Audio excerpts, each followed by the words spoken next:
lhe respondeu nenhuma palavra, de modo que o governador ficou muito impressionado. Feche seus olhos. Senhor, essa é a tua palavra, ó Deus. Nós reconhecemos a nossa dependência de ti. Nós reconhecemos, ó Pai, a nossa insignificância, ó Deus. E se o Senhor falar conosco, Pai, nesse momento, seremos edificados, seremos transformados pelo poder da tua palavra. Eu creio, Senhor, e confio que a tua palavra é viva e eficaz. Ela tem vida própria, Senhor. Ela vai e faz o que te apraz. E nessa confiança, Senhor, nós nos colocamos, ó Pai, apenas como um canal do fluir da tua palavra e do teu Espírito nesse momento. Em nome de Jesus. Amém. Os irmãos podem sentar.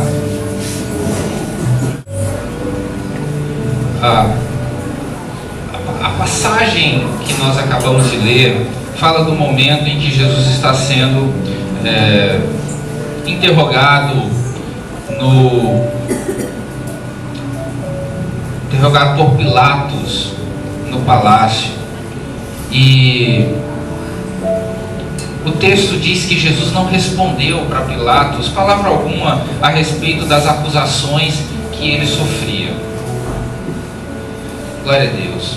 Nós percebemos que se cumpre aqui, nessa passagem, aquilo que foi profetizado pelo profeta Isaías, que diz que como ovelha muda, né, seguiu para o matadouro. Jesus se calou. Jesus não respondeu às acusações daquelas pessoas. E nessa mensagem nós separamos alguns momentos em que o Senhor se cala na trajetória da Bíblia, nos textos da Bíblia. Primeiro, ele se calou para os seus acusadores, as pessoas que acusavam Jesus, as pessoas que, até o próprio governador que interrogava Jesus naquele momento, ele respondeu, ele recebeu como resposta de Jesus apenas o silêncio. O texto diz que Jesus não respondeu nada a respeito daquilo que ele era acusado.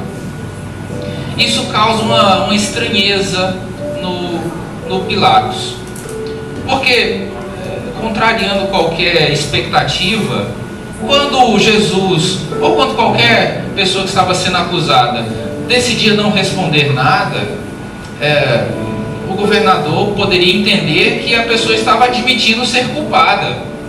Já tem um ditado que diz: quem cala, consente, né? Mas o texto mostra que a reação de Pilatos foi completamente contrária.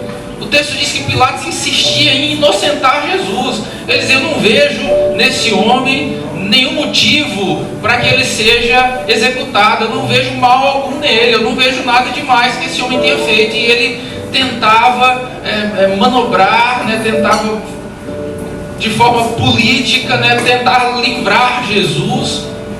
Trouxe um assassino, psicopata, arruaceiro, Barrabás, para tentar motivar o povo a soltar Jesus, que não tinha cometido nenhum crime, e prender Barrabás, ou condenar Barrabás. Mas todas as tentativas de libertar Jesus, feitas por Pilatos, não tiveram sucesso nenhum. Ou seja, o silêncio de Jesus para os seus acusadores trouxe uma confusão na mente deles. O texto que nós lemos, o versículo 14, diz: de modo que o governador ficou muito impressionado com aquilo. Por que esse homem não se defende? Por que esse homem mantém o silêncio? Por que esse homem não responde às afrontas que ele está sofrendo? Por que ele continua calado? Por que ele não fala? Ele poderia se defender aqui, mas ele continua em silêncio. E o silêncio de Jesus para Pilatos foi constrangedor.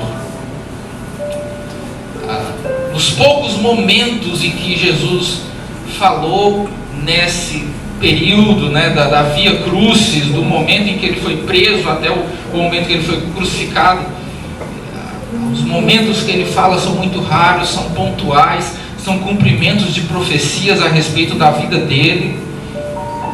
Em um momento ele diz para Pilatos: mas o que é a verdade?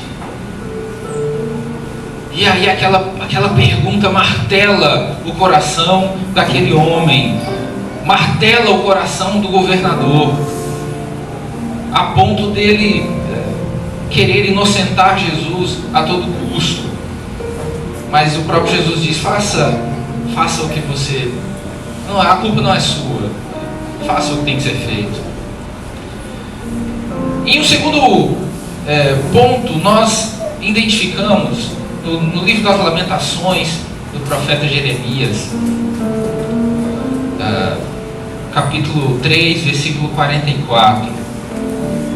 A referência anterior que nós citamos é Isaías 53, 7. Se você desejar anotar para rever em outro momento, essa mensagem tem 6 referências bíblicas. Lamentações, capítulo 3, versículo 44.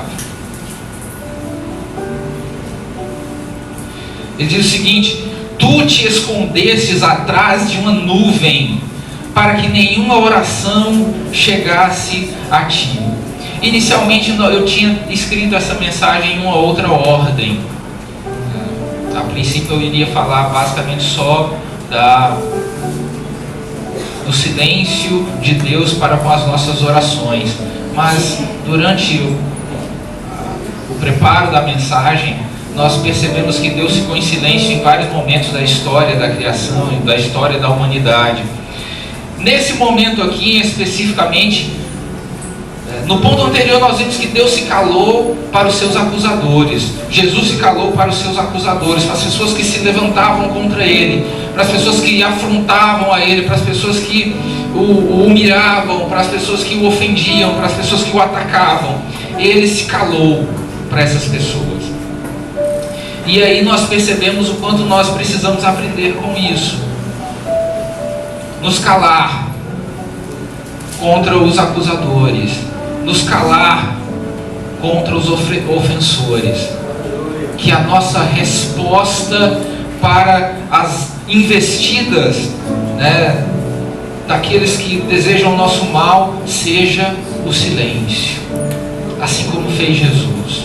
Ele é o nosso modelo, Ele é o nosso ideal, é Ele que nós devemos imitar, é parecido com Ele que nós temos que ser. Nesse segundo momento ele se cala para com os pecadores. Jeremias, ele nas suas lamentações, ele retrata o pecado do povo eleito, do povo de Israel, do povo judeu. E aí nesse momento da sua lamentação ele está falando para Deus: o Senhor se escondeu atrás de uma nuvem para que nenhuma oração chegue a ti. O pecado desse povo, nas palavras de Jeremias, fazia com que ele compara, como Deus estivesse no céu e ele estivesse atrás de uma nuvem para que as orações do povo não chegassem até ele, como se Deus estivesse se ocultando do seu povo Israel para que as orações não fossem ouvidas. Tem um trecho interessante nos evangelhos, eu não botei a referência aqui, mas um homem recebe um milagre de Jesus e chegam os fariseus e os escribas e começam a questionar aquele homem, começam a afrontá-lo, a questioná-lo sobre aquele milagre, e ele responde com uma simplicidade constrangedora para aqueles sábios homens conhecedores da Bíblia. Ele diz o seguinte: olha, eu não sei de nada, eu sei de uma coisa, que Deus não ouve pecadores.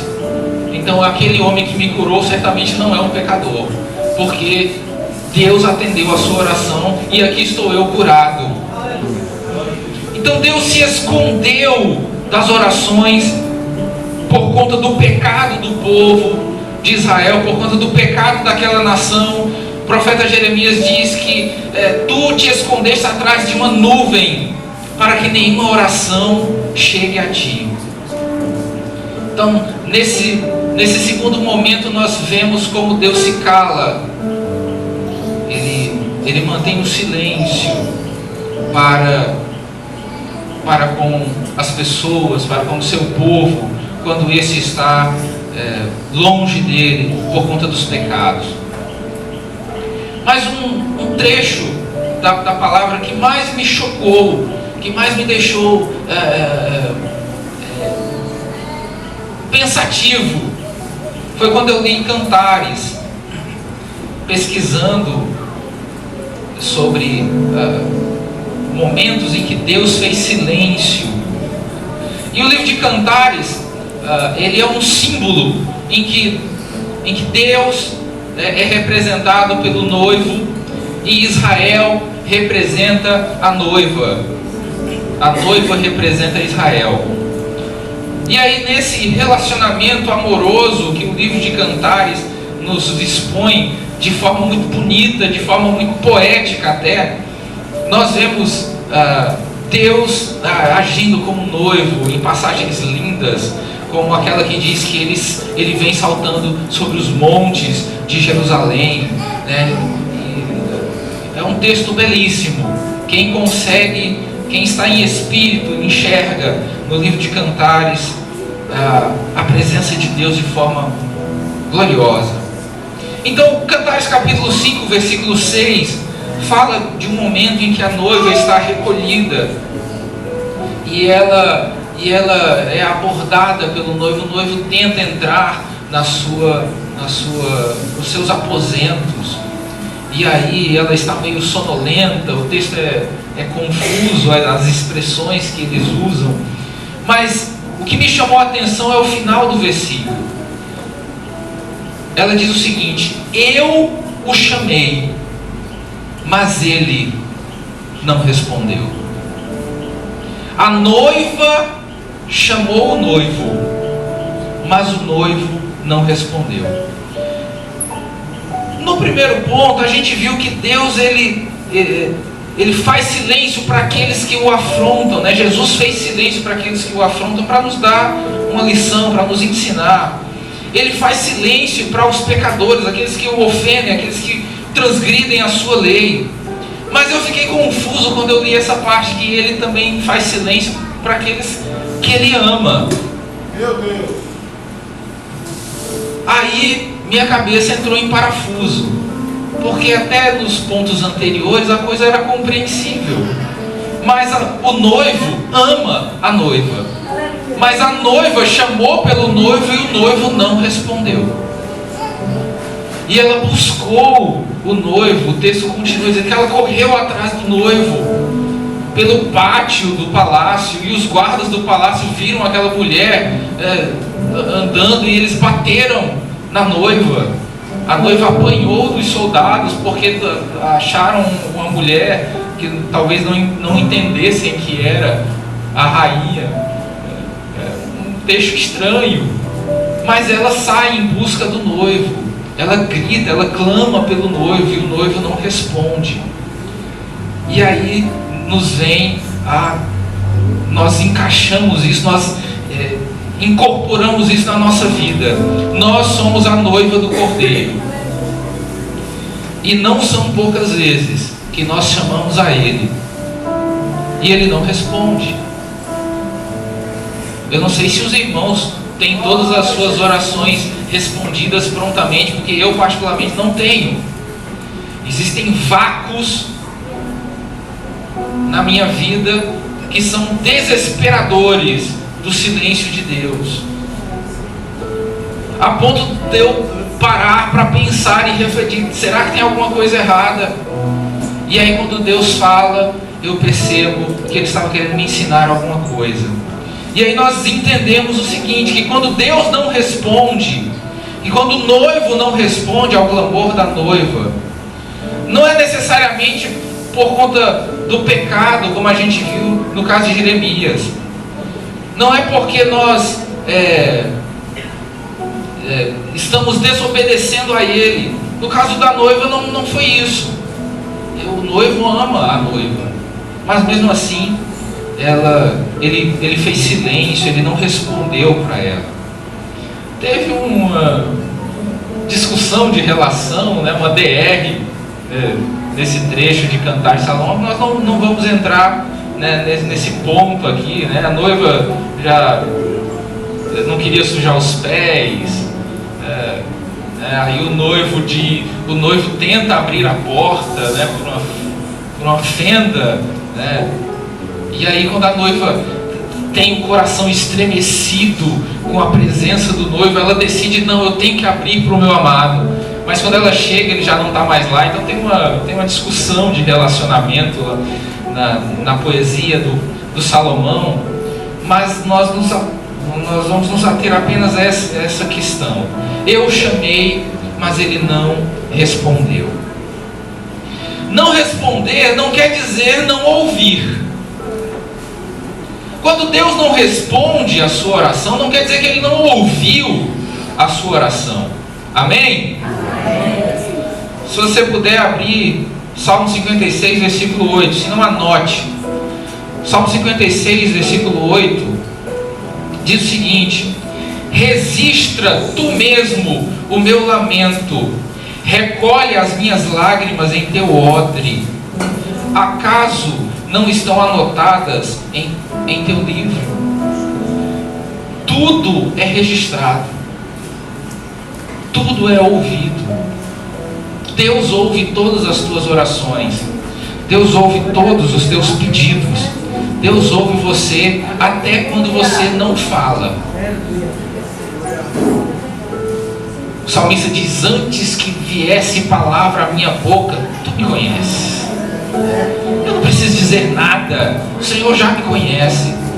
Antes que eu diga qualquer coisa, o Senhor já conhece. Então todas as nossas orações estão registradas. E ele vai além. Quando o Salmo diz aqui: registra tu mesmo o meu lamento. Ou seja, aquilo que eu falo, a minha súplica, aquilo que eu expresso verbalmente, aquilo que eu lamento.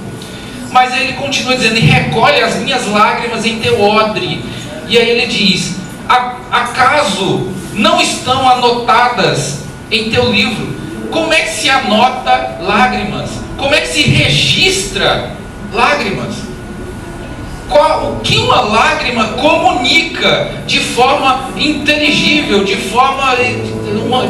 expressões uma lágrima pode ter a ponto de ser registrada em um livro?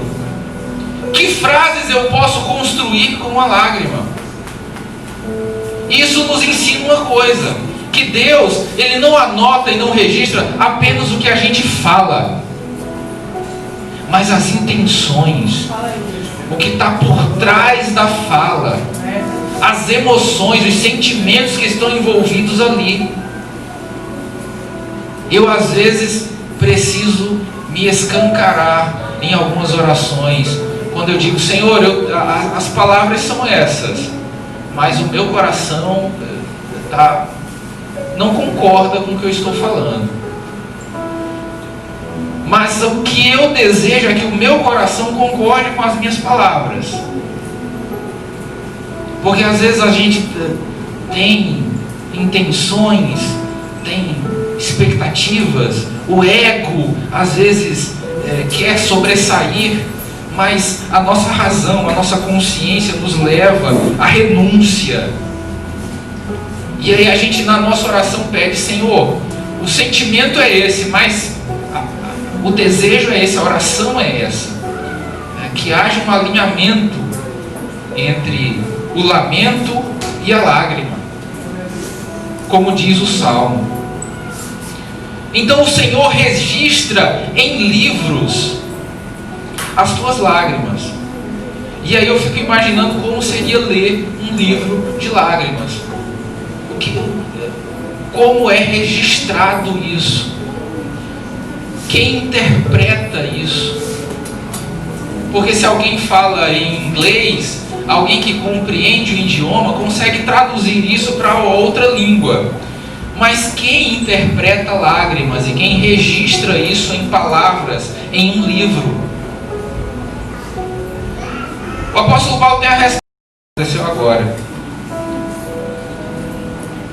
apóstolo Paulo diz que o Espírito Santo geme com gemidos inexprimíveis.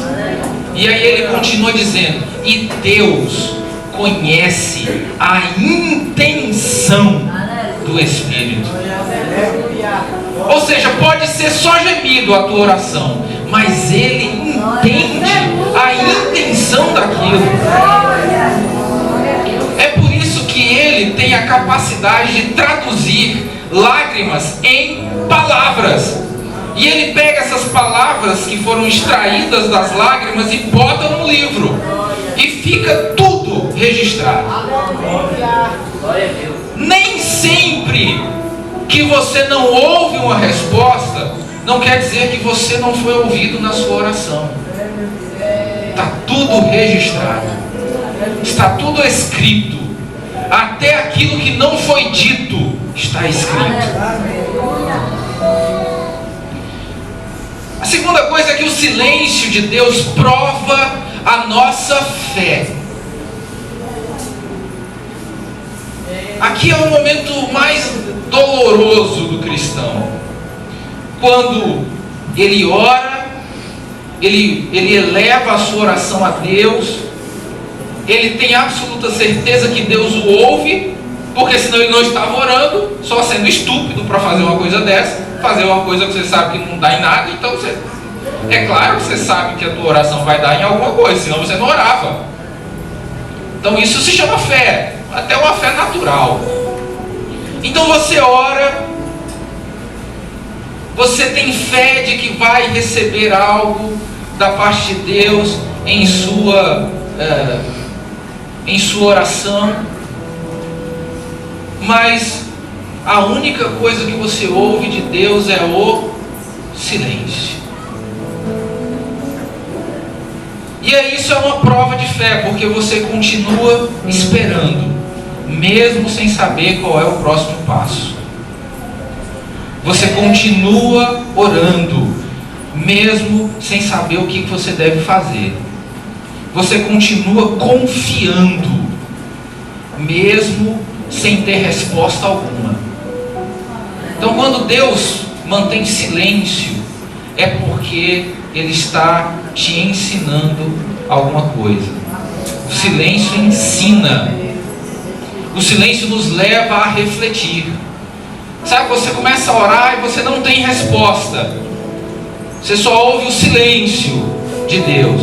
Então você começa a pensar: será que eu fiz alguma coisa errada? Será que eu pequei? Será que o Senhor já respondeu e eu não estou dando ouvidos porque eu quero muito essa determinada coisa? Será que aquele sonho que eu tive era uma resposta? Será que aquela pregação que eu ouvi é uma resposta de Deus? Será que aquele hino que foi tocado, Deus estava me falando alguma coisa? Será que esse versículo que eu li, Deus está mostrando, está me respondendo de alguma forma? Você começa a se questionar, porque o silêncio te ensina, sabe? Ele te torna mais crítico. Isso às vezes é até perigoso, né? Porque às vezes a pessoa está orando por uma coisa, né? Aí chega alguém aqui e dá um versículo, né? A pessoa, aleluia, Deus falou comigo, e às vezes não falou, né? Mas a pessoa quer que ele fale, né? Então o que vier é resposta. O que vier é resposta. E às vezes uma falta de maturidade em situações como essa faz com que a pessoa às vezes se atrapalhe. O silêncio nos ensina a esperar. O silêncio nos torna mais humildes. O silêncio de Deus nos leva a refletir, nos leva a pensar na nossa vida, na nossa conduta. Será que isso vai ser bom para mim, que eu estou pedindo? Será que Deus não está respondendo porque isso não vai me fazer bem? Uma vez uma irmã insistia muito em um pedido de oração comigo. Ela pedia que eu orasse por uma necessidade dela, um propósito que ela tinha feito. Ela estava para resolver um problema, um negócio, né, que envolvia um patrimônio dela. Então pedi oração sempre. E orando, um mês, 2, a pessoa sempre lembrando, né, ore por esse motivo. Aí eu fiz uma pergunta para ela: qual a opinião de Deus a respeito dessa decisão que você quer tomar? Você tem certeza que você deve fazer isso que você tanto pede em oração? Será que realmente isso é o que Deus tem para você? Aí aquilo mexeu com aquela mulher de tal forma que ela descansou o coração dela. Ela simplesmente nunca mais pediu para orar nesse sentido, porque ela entendeu que Deus não queria aquilo para a vida dela. Por isso ele estava em silêncio. Por isso ele não respondeu nada para ela, porque ele esperava que ela confiasse, entendesse e aprendesse com o silêncio dele. O silêncio de Deus mostra que nós também precisamos fazer silêncio para que nós possamos ouvir a voz dele. Como é que você vai ouvir se você faz tanto barulho? Como é que você vai ouvir se tua alma está tão inquieta? Como é que você vai ouvir se a tua alma grita tanto? Sua alma grita tanto que você não consegue ouvir a resposta de Deus. Então Deus faz silêncio para que você aprenda a fazer silêncio também. Deus se cala para que você se cale também, para que você aprenda com o exemplo dele. Nós devemos aprender a ficar em silêncio também. Eclesiastes 9:17 diz o seguinte, pode anotar ou abrir. Eclesiastes 9:17: as palavras dos sábios devem ser em silêncio, ser ouvidas, mais do que o clamor do que domina sobre os tolos. Então a gente precisa ouvir, a gente precisa aprender a ouvir. Glória a Deus. E por último, para nós encerrarmos, nós corremos um pouquinho, omitimos alguns exemplos, mas estamos com a mensagem entregue e na hora. Ele escolheu falar apenas aquilo que o Pai lhe ordenava. Você pode conferir isso em João 14:10. João 14:10 diz o seguinte: não crês tu que eu estou no Pai e que o Pai está em mim? As palavras que eu vos digo, não vos digo de mim mesmo, mas do Pai que está em mim. Amém? Jesus falava aquilo que Deus dizia para ele falar. Como seria a nossa vida se a gente falasse apenas aquilo que Deus mandasse a gente falar? Eu acho que a gente falava muito menos do que a gente fala. Acho que a gente teria muito menos problemas do que a gente tem. Acho que nós seríamos muito mais felizes do que nós somos. As coisas estavam muito bem mais resolvidas do que estão, se nós falássemos apenas aquilo que Deus nos orienta a falar. Assim como Jesus fez. As palavras que eu vos digo, não as digo de mim mesmo. O próprio Filho, né, a divindade, uma pessoa da Trindade, ele diz: não, eu me subordinei a falar aquilo que o Pai deseja que eu fale. Eu também sou Deus, mas eu escolhi falar aquilo que o Pai decidiu que eu falasse. E quantas vezes nós dizemos aquilo que nós queremos, nós falamos aquilo que nós desejamos falar. Nós às vezes ferimos com aquilo que nós falamos porque desejamos fazer isso. O mal que há em nós nos leva a usar a nossa língua para ferir o outro, propositalmente, e sentir satisfação nisso, sentir prazer nisso. Aí eu pergunto: esta fala veio do Pai?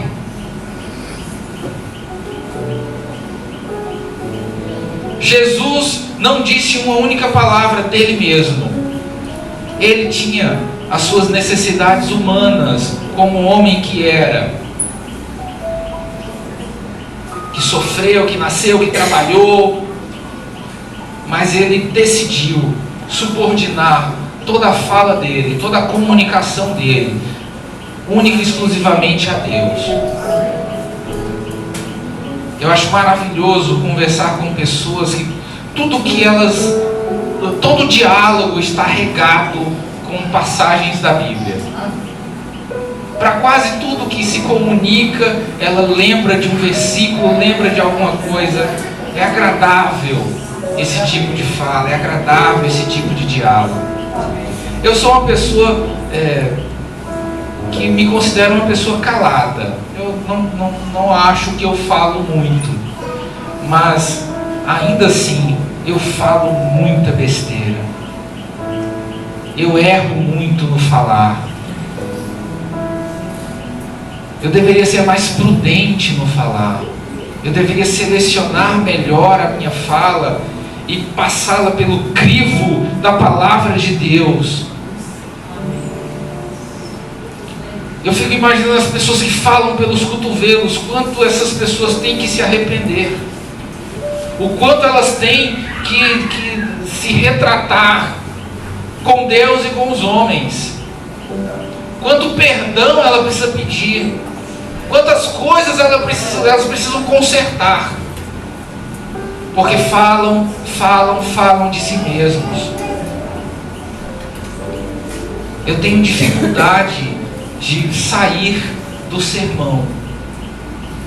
Você pode ter certeza que tudo que eu prego aqui foi estudado, meditado, anotado. Eu não leio a mensagem, eu prego a mensagem baseada em tópicos que eu anotei. E eu tenho muita dificuldade de sair disso, porque se eu sair dessas margens que eu delimitei, nesses 6 versículos que eu anotei aqui, as chances de eu cometer algum erro são muito grandes. Se eu falo alguma coisa de mim mesmo, eu começo a trilhar um caminho perigoso, porque não é mais a palavra falando, sou eu. E isso é um risco. O que eu preciso falar precisa estar balizado no que a palavra diz. Quando nós falamos de nós mesmos, nós deixamos de glorificar a Deus. E a Bíblia diz, no livro de Atos, que um homem fez isso. E o povo dizia: é a voz de Deus, é Deus falando. E a Bíblia diz que esse homem foi comido de bicho. É engraçado que as pessoas que falaram isso, não aconteceu nada com elas, mas aquele que foi alvo dos elogios é quem pagou o preço. Então, eu já disse isso aqui uma vez, eu não estou preocupado com o quanto eu agrado ou deixo de agradar da mensagem. Tem gente que dorme nas minhas mensagens, é uma maravilha para dormir. Tem gente que para meditar e se edifica, porque é a palavra de Deus, não é a minha palavra. Eu não ganho nada para vocês me escutarem, vocês também, muito menos, vocês também não ganham nada por me escutar. Mas quando entendemos que é a palavra de Deus, e que toda honra e toda glória é dele, e unicamente dele, e não se transfere essa glória para absolutamente ninguém. Não há nada que eu possa falar aqui que seja mais importante do que aquilo que está contido na palavra de Deus. Se vocês transferem essa glória para mim ou para qualquer outro pregador, com vocês não vai acontecer nada. Mas esse homem, se receber essa glória, o destino dele é a morte. E eu não quero morrer. Uma vez o Paul Washer disse uma coisa parecida com essa, em outros termos, em outras circunstâncias. Mas o que eu quero falar é que, para encerrar, o falar de Deus, a voz de Deus, a palavra de Deus é infalível. E quanto mais nós falarmos a palavra dele, quanto mais nós falarmos dele, da pessoa dele, e menos de nós, menos das nossas próprias palavras, menos de nós mesmos, mas menos risco nós vamos correr. O próprio Jesus, que era perfeito e infalível, decidiu fazer isso. Por que nós não decidimos fazer a mesma coisa? As palavras que eu vos digo, não as digo de mim mesmo. Ponto. As palavras que eu digo têm uma origem, elas vêm do Pai.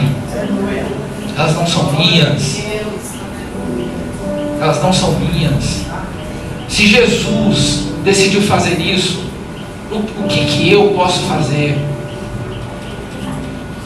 Se não, com responsabilidade, desenvolver um sermão bíblico, profundamente bíblico, sem arrudeios, sem filosofias, sem palavras de sabedoria humana, mas unicamente o poder de Deus, a palavra de Deus, sem interesses escusos, sem segundas intenções, sem carapuças lançadas para alcançar ou atingir A ou B, unicamente a palavra.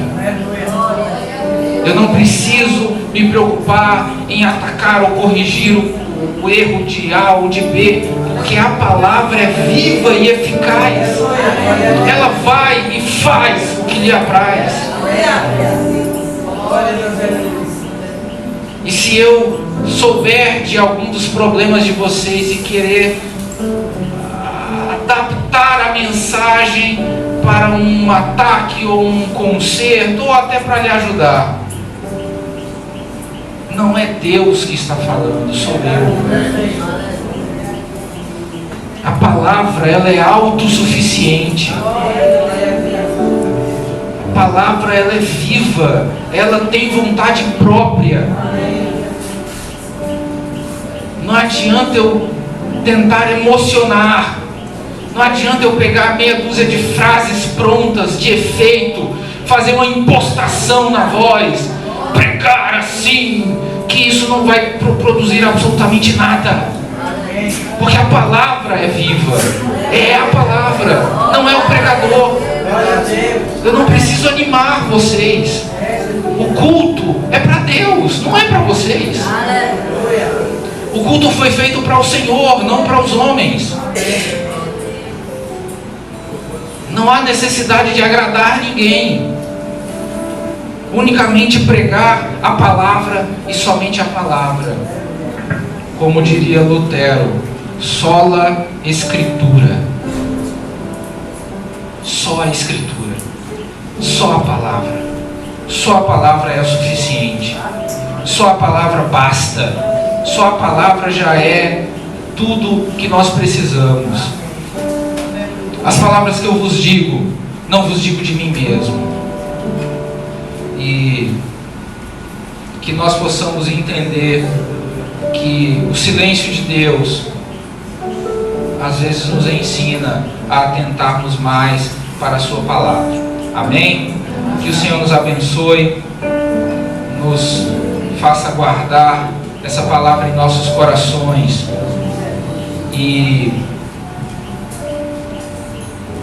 nos torne cada vez mais sensíveis para ouvir a sua voz, nos torne mais sensíveis a fazer silêncio para que Ele possa falar, que nós possamos ser prudentes no falar, que nós possamos falar menos, porque o próprio Deus às vezes se cala, às vezes o próprio Deus faz silêncio, inclusive para aqueles a quem Ele ama, como a noiva que Ele não respondeu no livro de Cantares. E que esse silêncio possa ser compreendido como um silêncio de amor. Amém. Que o Senhor nos abençoe. Seja com todos que esperam o retorno do Senhor Jesus, não somente hoje, mas para todos sempre. Todos digam amém. A paz do Senhor, meus irmãos. Muito obrigado.